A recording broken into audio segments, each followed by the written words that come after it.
의원집 규수와 산골 약초꾼.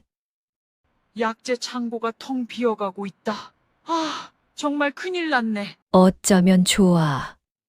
힘겹게 올라온 양반과 규수 유서연. 약초가 가득 든 망태를 맨 산골 약초꾼 강도현과 처음 마주친다라. 조선시대 장터 앞 공개 약재 검수 현장. 많은 백성들이 모여 있는 가운데 당당하게 서 있는 유서연. 옆에는 강도현. 약재를 직접 확인한다. 조선 숙종 연간. 남쪽 끝자락의 고을 청화현에는 오래도록 이름난 의원 하나가 있었습니다. 바로 유가의원이었습니다. 청화현은 산과 강이 맞닿은 작은 고을이었습니다. 봄이면 복숭아꽃이 강변을 따라 흐드러지고 가을이면 산 아래로 안개가 내려앉는 곳이었습니다. 장이 서는 날이면 인근 새 고을에서도 사람들이 몰려왔고 그 길목 어귀에 유가의원의 낡은 현판이 걸려 있었습니다. 현판의 글씨는 세월에 닳아 있었지만 그 앞에 모이는 사람들의 발걸음은 닳지 않았습니다. 의원의 주인 유진석은 맥을 짚는 솜씨가 뛰어났고 침 한 번으로도 사람을 살린다는 말을 들을 만큼 명망 높은 의원이었습니다. 그의 손은 크고 투박했지만 손끝의 감각만큼은 어느 한양태의원 의원에도 뒤지지 않는다는 말이 있었습니다. 인근 새고을에서도 병이 나면 가장 먼저 찾는 곳이 바로 유가의원이었습니다. 하지만 사람들은 더 자주 이런 말도 했습니다. 유가의원 외동딸은 침보다 약초 냄새를 더 좋아한다더라. 그 말의 주인공 유서연은 양반과 규수답지 않은 여인이었습니다. 비단 자수보다 약첩 정리를 좋아했고 혼례 예법보다 약재의 성질을 익히는데 더 마음을 두었습니다. 아침이면 마당 한켠에 늘어놓은 약재를 들여다보며 해가 뜨는 것도 몰랐고 저녁이면 약방의 등불 아래서 처방전을 베껴 쓰다가 밤이 깊는 줄도 몰랐습니다. 이웃집 아낙네들은 수군거렸습니다. 저 집 아가씨, 저러다 시집이나 가겠어? 하지만 서연은 그런 말에 귀를 기울이지 않았습니다. 그녀의 귀에는 늘 다른 소리가 더 크게 들렸기 때문입니다. 아버지 유진석은 자주 말했습니다. 사람은 병으로만 죽는 것이 아니다. 돈이 없어 죽고 기다리다 죽고 약이 있어도 닿지 못해 죽는다. 서연은 그 말을 어린 시절부터 귀에 못이 박히도록 들었습니다. 밥상 앞에서도 약방 마루에서도 환자를 보내고 돌아서는 아버지의 뒷모습을 바라보면서도 그 말은 늘 그녀의 곁에 있었습니다. 그리고 10살 되던 겨울 그 말의 뜻을 뼈에 새기게 되었습니다. 어머니가 병으로 쓰러졌기 때문입니다. 숨이 차오르고 밤마다 열에 시달렸습니다. 어머니의 이마에 차가운 수건을 올려드리던 서연은 밤마다 아버지의 얼굴을 보았습니다. 평소에 침착하고 단호한 그 얼굴이 처음으로 흔들리고 있었습니다. 필요한 약은 단 하나. 백운산 깊은 곳에서만 나는 희귀한 산약초, 청령초였습니다. 하지만 눈이 너무 깊었고 약초꾼들은 산에 오르지 못했습니다. 사흘을 기다렸고 닷새를 기다렸습니다. 아버지는 약재상마다 사람을 보냈고 한양에까지 서차를 띄웠습니다. 하지만 겨울산은 사람의 발길을 허락하지 않았습니다. 결국 약은 오지 못했고 어머니는 봄이 오기 전 세상을 떠났습니다. 그날 밤 유진석은 어린 딸 앞에서 처음 울었습니다.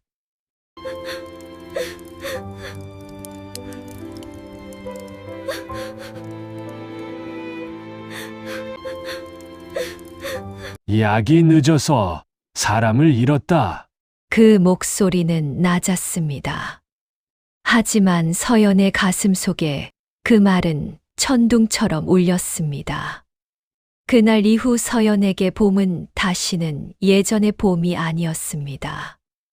꽃이 피어도 강물이 풀려도 그녀의 가슴 한켠에는 그 겨울이 언제나 남아 있었습니다. 그날 이후 서연은 교수의 삶보다 약의 길을 택했습니다. 약방 장부를 정리했고 처방전을 베껴 썼으며 아버지 몰래 침 놓는 법까지 익혔습니다. 처음에 아버지는 꾸짖었습니다.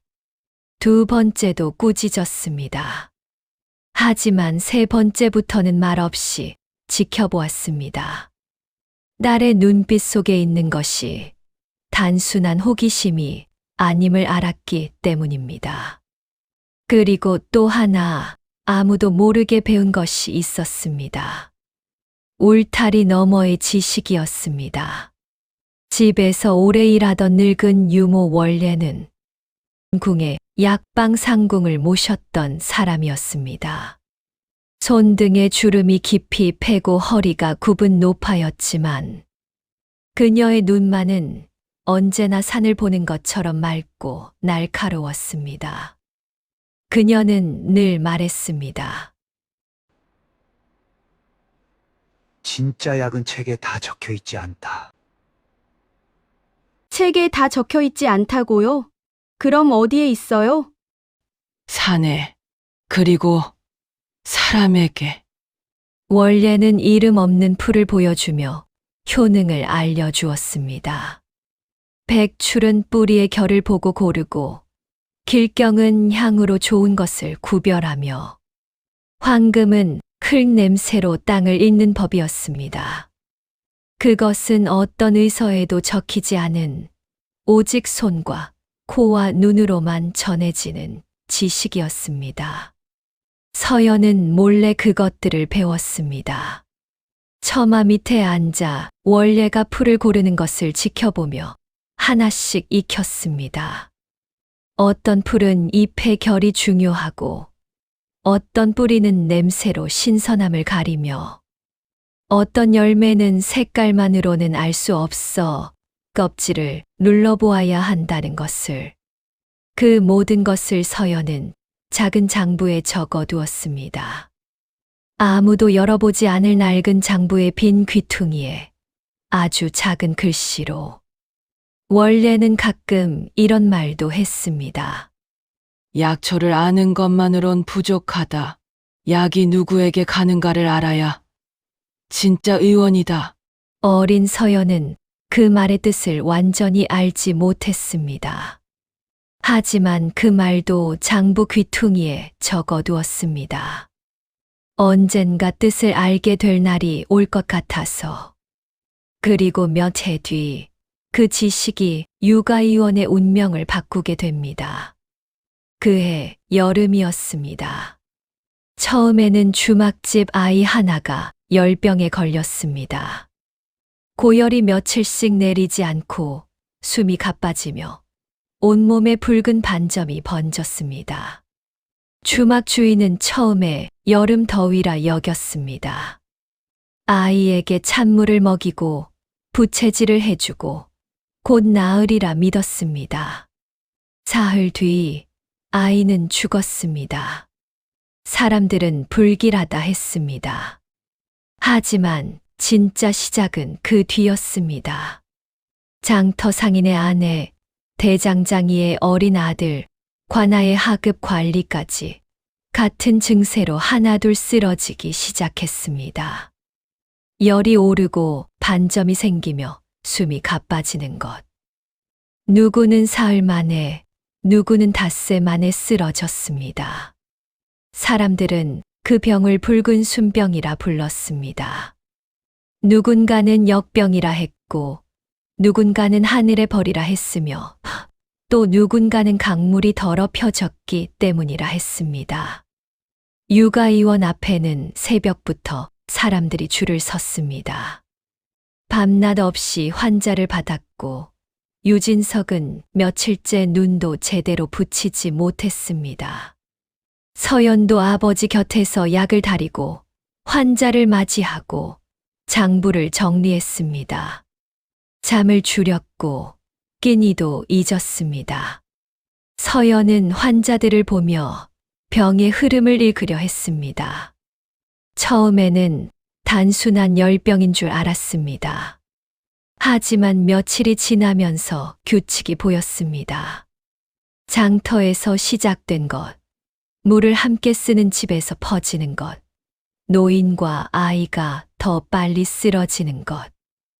그녀는 그것을 장부에 적었습니다.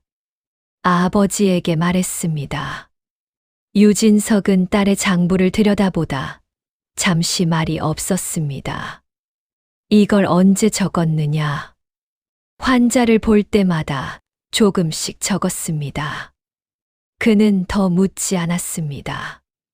대신 처방을 조금 바꾸었습니다. 서연의 기록을 바탕으로. 하지만 병보다 먼저 바닥나는 것이 있었습니다. 약재였습니다. 황금, 길경, 백출, 황기. 특히 산에서 나는 약재들은 순식간에 값이 3배로 뛰었습니다. 약재상들은 창고를 닫고 더 높은 값을 기다렸습니다. 가난한 사람들은 약 한 첩 구하지 못하고 돌아갔습니다. 서연은 그들의 뒷모습을 바라보며 가슴이 저렸습니다. 아버지가 늘 말하던 그 말이 귓가에 울렸습니다. 약이 있어도 닿지 못해 죽는다는 말이. 그때부터 육아의원에도 이상한 일이 시작되었습니다. 오랫동안 거래하던 약재상이 갑자기 물건을 끊었습니다. 한양 상단이 먼저라 어쩔 수 없습니다. 핑계는 같았습니다. 하지만 서연은 알았습니다. 누군가가 의도적으로 길을 막고 있다는 것을. 우연히 이렇게 한꺼번에 오지는 않습니다. 거래처가 하루 사이에 셋이 끊기는 일은 세상에 없었습니다. 그 중심에는 청화현 최대 약재상 최상철이 있었습니다. 그는 오래전부터 육아의원의 명성을 못마땅해 했습니다. 흰 수염을 기르고 비단 도포를 걸친 그는 겉으로는 점잖았지만 속으로는 셈이 빠르고 냉정한 사람이었습니다. 그는 약재를 독점하며 돈을 벌어온 사람이었습니다. 환자가 많아질수록 병이 퍼질수록 그의 돈도 늘어났습니다. 그런데 유진석은 늘 값을 깎으려 했고 가난한 이들에게는 외상까지 내주었습니다. 최상철에게 육아의원은 눈의 가시였습니다. 이번 역병은 그에게 기회였습니다. 그는 다른 상단과 손잡고 육아의원에만 약재 공급을 막았습니다. 게다가 소문까지 퍼뜨렸습니다. 육아의원 약이 듣지 않는다더라. 딸년이 약방을 어지럽힌다더라. 불안은 빠르게 번졌습니다. 환자는 더 늘었지만 돈은 들어오지 않았습니다. 육아의원은 가난한 사람들을 외면하지 못했습니다. 외상 장부는 쌓여갔고 창고는 텅 비어갔습니다. 결국 어느 날 밤 유진석은 조용히 말했습니다. 이대로면 의원을 접어야 한다. 서연은 숨이 멎는 듯 했습니다. 아버지는 등불을 바라보며 더는 말하지 않았습니다. 하지만 그 침묵이 더 무거웠습니다. 육아의원이 망한다는 것은 단지 집안의 몰락이 아니었습니다. 고을 사람들이 살 길 하나를 잃는다는 뜻이었습니다. 이미 두 고을에서는 의원이 문을 닫았습니다. 육아 의원마저 다치면 청화현 사람들은 병이 나도 기댈 곳이 없어집니다. 그날 밤 서연은 약방 장부를 붙들고 새벽까지 계산했습니다. 남은 은전, 남은 약재, 갚아야 할 외상. 아무리 계산해도 답은 하나였습니다. 열흘. 길어야 열흘이면 육아의원은 문을 닫아야 했습니다. 서연은 장부를 덮고 눈을 감았습니다. 어둠 속에서 여러 얼굴들이 떠올랐습니다. 약이 없어 돌아가던 아이의 얼굴, 외상 장부에 이름을 올리고 고개를 숙이던 노인의 모습, 그리고 어머니가 열에 시달리던 그 겨울의 기억. 그 순간 오래전 원래의 말이 떠올랐습니다. 백운산 너머에는 산이 직접 기른 약초꾼들이 있다. 그리고 어머니를 잃던 겨울. 청령초가 늦게 도착했던 그날. 서연은 처음으로 모든 조각이 이어지는 느낌을 받았습니다. 문제는 약재가 없는 것이 아니라 약이 닿는 길이 끊어져 있다는 것이었습니다. 산에는 약이 있었습니다. 산을 아는 사람들이 있었습니다. 다만 그 길이 막혀 있을 뿐이었습니다. 다음 날 아침, 서연은 아버지 앞에 섰습니다. 제가 백운산에 다녀오겠습니다. 유진석은 단호히 고개를 저었습니다. 안 된다. 누군가는 가야 합니다. 사내들도 길을 잃는 산이다. 약이 없으면 사람도 잃습니다. 유진석의 얼굴이 굳었습니다. 그의 눈에는 여러 감정이 스쳐 지나갔습니다. 아버지로서의 두려움과 의원으로서의 무력함과 오래 묻어두었던 슬픔이 한꺼번에. 내가 규수라는 걸 잊었느냐? 서연은 조용히 말했습니다. 어머니도 약이 늦어서 돌아가셨습니다. 방 안이 얼어붙었습니다. 그 말은 유진석이 평생 피하고 싶었던 상처였습니다. 그는 훌륭한 의원이었지만 제 아내 하나를 구하지 못했습니다. 그 기억은 10년이 지나도록 그의 가슴 깊은 곳에 박혀 있었습니다. 오래 침묵하던 그는 낮게 말했습니다. 해 지기 전에 반드시 내려와라. 그것이 허락이었습니다. 서연은 방으로 돌아와 준비를 시작했습니다. 원래가 알려준 약초 구별법을 다시 한번 장부에서 꺼내 읽었습니다. 무엇을 찾아야 하는지, 어떻게 골라야 하는지, 어떤 것은 피해야 하는지를 손에 익히듯 되새겼습니다. 그리고 비어있는 장부 한 권을 새로 챙겼습니다. 산에서 만나는 것들을 기록해야 한다고 생각했습니다. 이번 한 번으로 끝나지 않을 일이라는 것을 서연은 이미 알고 있었습니다. 이틀 뒤 서연은 백운산 아래에 도착했습니다. 하녀와 마부가 함께 왔지만 산 입구에서 그들의 얼굴이 굳었습니다. 산은 생각보다 컸고 생각보다 어두웠습니다. 아가씨, 여긴 호랑이도 나옵니다. 결국 서연은 혼자 산을 올랐습니다. 지린 흙길, 가파른 돌길, 낯선 짐승의 울음소리. 나뭇가지가 얼굴을 스쳤고 돌부리에 발이 걸렸습니다. 몇 번이나 돌아가고 싶었습니다. 발이 아팠고 숨이 찼으며 어디쯤 왔는지조차 알 수 없었습니다. 한 번은 길을 완전히 잃었습니다. 같은 나무를 2번 지나쳤다는 걸 깨달았을 때 심장이 빠르게 뛰었습니다. 서연은 멈춰 서서 숨을 골랐습니다. 두려움이 밀려왔습니다. 하지만 그보다 더 선명하게 떠오르는 것이 있었습니다. 약이 없어 돌아서던 사람들의 발걸음이었습니다. 그녀는 다시 걸었습니다. 해가 기울 무렵 멀리서 낯질 소리가 들렸습니다. 슥슥. 누군가 있었습니다. 그리고 그곳에서 그녀는 처음으로 강도현을 만났습니다. 짙게 그을린 얼굴, 거친 손, 등에는 약초가 가득 든 망태. 그는 분명 산에 속한 사람처럼 보였습니다. 평지에서 태어나 평지에서 자란 사람들과는 다른 무언가가 그에게는 있었습니다. 발을 딛는 방식이, 눈이 향하는 곳이, 숨을 쉬는 방식까지도.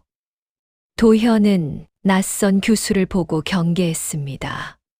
길을 잃으셨습니까? 서연은 숨을 고르며 말했습니다. 약재를 찾고 있습니다. 황금과 길경, 가능하다면 백출까지. 도현은 그녀의 손에 들린 장부를 보았습니다.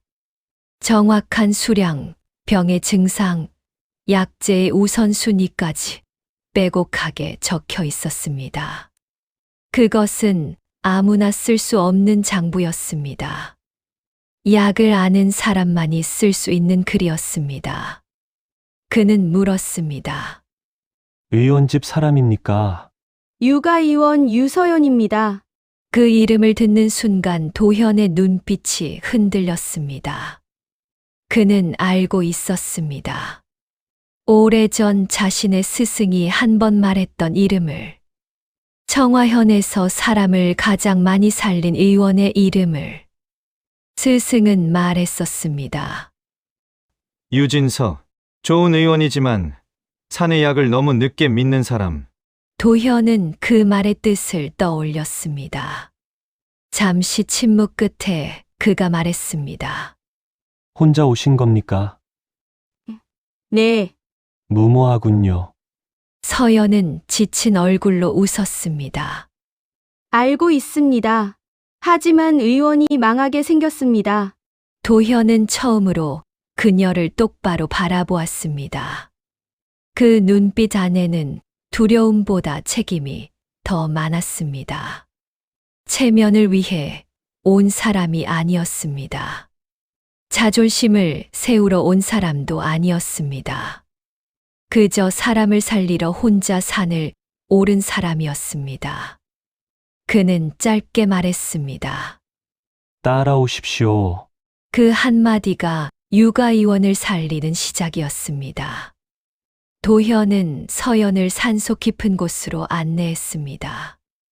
발길이 거의 닿지 않는 작은 골짜기, 이끼가 두텁게 낀 바위 곁에 황금과 길경이 자라고 있었습니다. 서연은 원래에게 배운 대로 뿌리의 결을 살피고 향을 맡아보고 상태를 확인했습니다. 도현은 말없이 그것을 지켜보았습니다. 제대로 아시는군요. 유모에게 배웠습니다. 책이 아니라요? 책에는 없는 것들이었습니다. 도현은 처음으로 작게 웃었습니다. 그것이 그날 그가 보인 유일한 웃음이었습니다. 도현은 산속 약초꾼들을 하나씩 찾아갔습니다. 깊은 골짜기의 오두막, 바위 벼랑 아래의 움막, 아무도 모르는 샘 곁의 작은 터에 그들이 있었습니다. 도현은 그들의 이름을 알았고 그들이 캐는 약초의 이름도 알았으며 그들이 어떤 말을 믿고 어떤 말을 믿지 않는지도 알았습니다. 그는 말했습니다. 혼자 캐고 헐값에 넘기던 약재를 이제 정당한 값으로 거래하자고. 서연은 판로를 맡았습니다. 값을 숨기지 않았고 얼마를 남기는지도 적었습니다. 좋은 약초는 더 높은 값을, 나쁜 것은 분명한 이유를 설명했습니다. 산 사람들은 처음에는 의심했습니다. 양반과 교수가 이런 곳까지 와서 이런 말을 하는 게 수상했습니다. 하지만 서연의 장부는 거짓이 없었고 그녀의 눈은 맑았습니다. 그것보다 더 설득력 있는 것은 따로 있었습니다. 서연은 약초꾼들의 가족 중 아픈 사람이 있으면 직접 보았습니다. 약을 처방해 주었고 다음번에 올 때 그 결과를 물었습니다. 말로만 하는 약속이 아니라 직접 보여주는 신뢰였습니다. 산 사람들은 그것을 알아보았습니다.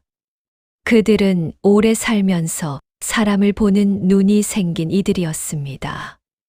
그리고 무엇보다 유가의원부터 살려야 했습니다. 서연은 남아있던 비단과 장신구를 팔았습니다. 혼수로 준비하던 것들이었습니다. 곱게 접어 상자에 넣어두었던 비단 치마, 어머니가 남겨준 옥비녀, 아버지가 언젠가 사위에게 전하려던 폐물들이었습니다. 하녀들은 울었고 유진석은 말없이 등을 돌렸습니다. 하지만 서연은 흔들리지 않았습니다. 집안의 체면보다 사람 목숨이 먼저입니다. 그 돈으로 첫 약재 창고를 만들었습니다. 도현의 약초가 안정적으로 내려오기 시작했습니다. 산 사람들은 제값을 받았고 유가의원은 다시 약을 쓸 수 있었습니다. 환자들이 살아났습니다. 소문도 바뀌었습니다. 유가의원, 약은 다르다. 정말 사람을 살린다. 최상철은 더 초조해졌습니다. 그는 사람을 시켜 도현의 약재를 빼돌리고 독이 섞였다는 소문까지 퍼뜨렸습니다. 그러나 이번에는 달랐습니다. 서연은 공개 검수를 열었습니다. 고을 사람들 앞에서 직접 약재를 확인하고 원래에게 배운 방법 그대로 뿌리의 결을 보이고 향을 맡게 했습니다. 환자들이 나은 것을 직접 보여주었습니다. 그리고 조용히 말했습니다. 거짓은 오래 가지 못합니다. 그날 최상철이 몰래 섞어 넣은 상한 약재까지 드러났습니다. 약재의 밝은 사람이라면 한눈에 알 수 있는 것이었지만 지금껏 아무도 드러내지 않았습니다. 아무도 그를 건드리지 않았습니다. 서연은 그것을 드러냈습니다. 오히려 그의 상단이 무너졌습니다. 거래처들이 하나씩 등을 돌렸고 관아에서도 조사가 시작되었습니다. 역병이 도는 시기에 약재를 조작한 것은 단순한 상도의 문제가 아니었습니다. 최상철은 고을 사람들의 눈을 피해 청화현을 떠났습니다. 그의 창고는 봉해졌고 쌓아두었던 약재는 관아를 통해 의원들에게 나누어졌습니다. 그 약재 중 일부가 유가의원으로도 왔습니다. 유진석은 그것을 받아들며 오래 말이 없었습니다. 그리고 서연을 바라보았습니다. 무슨 말을 해야 할지 모르는 얼굴이었습니다. 아버지로서도 의원으로서도 결국 그는 딸의 어깨에 손을 얹었습니다. 그것으로 충분했습니다. 유가의원은 망하기 직전에서 살아났습니다. 아니, 예전보다 더 단단해졌습니다. 약재의 길이 바뀌었고 약초꾼들과의 신뢰가 쌓였습니다. 가난한 사람들도 약을 구할 수 있게 되었습니다. 외상 장부는 여전히 있었지만 그것을 채울 수 있는 길도 함께 생겼습니다. 그해 가을이 지나고 겨울이 왔을 때 서연은 다시 백운산 아래에 섰습니다. 이번에는 혼자가 아니었습니다. 도현이 먼저 기다리고 있었습니다. 등에는 여전히 망태를 지고 있었고 얼굴은 여전히 짙게 그을려 있었습니다. 하지만 그의 눈에는 처음 만났을 때의 경계 대신 다른 무언가가 있었습니다. 이번엔 뭘 찾으러 오셨습니까? 서연은 새로 챙겨온 장부를 꺼내 보였습니다. 겨울 약재 목록입니다. 봄이 오기 전에 미리 확보해 두어야 합니다. 역병이 다시 돌 것 같습니까? 모릅니다. 하지만 준비가 없으면 또 같은 일이 생깁니다. 도현은 장부를 잠시 들여다보았습니다. 그리고 말했습니다. 올라가시지요. 그들은 함께 산을 올랐습니다. 발을 딛는 속도가 달랐고 보는 것이 달랐습니다. 하지만 어느 순간부터 걸음이 맞아가기 시작했습니다. 도현이 멈추면 서연도 멈추었고 서연이 들여다보면 도현도 곁에서 기다렸습니다. 산은 그들을 천천히 받아들이고 있었습니다. 그리고 도현 역시 더 이상 가난한 산골 총각이 아니었습니다. 약재의 길을 알고 사람의 신뢰를 얻은 그는 여러 고을과 거래하는 사람이 되었습니다. 산에서 내려오는 약초가 의원으로, 의원에서 환자에게로 닿는 그 길의 한가운데 그가 있었습니다. 약초꾼들은 그를 믿었고 의원들은 그의 약재를 믿었습니다. 하지만 그가 가장 소중히 여긴 것은 재산이 아니었습니다. 산에서 처음 만났을 때 지친 얼굴로도 흔들리지 않던 눈빛, 비단과 폐물을 팔면서도 목소리 하나 떨지 않던 그 단호함, 두려운 줄 알면서도 산을 오른 그 무모함, 그리고 겨울이 되어도 다시 장부를 들고 산 아래에 서는 그 꾸준함. 도현에게는 그 모든 것이 어떤 약재보다 귀했습니다. 유서연이었습니다.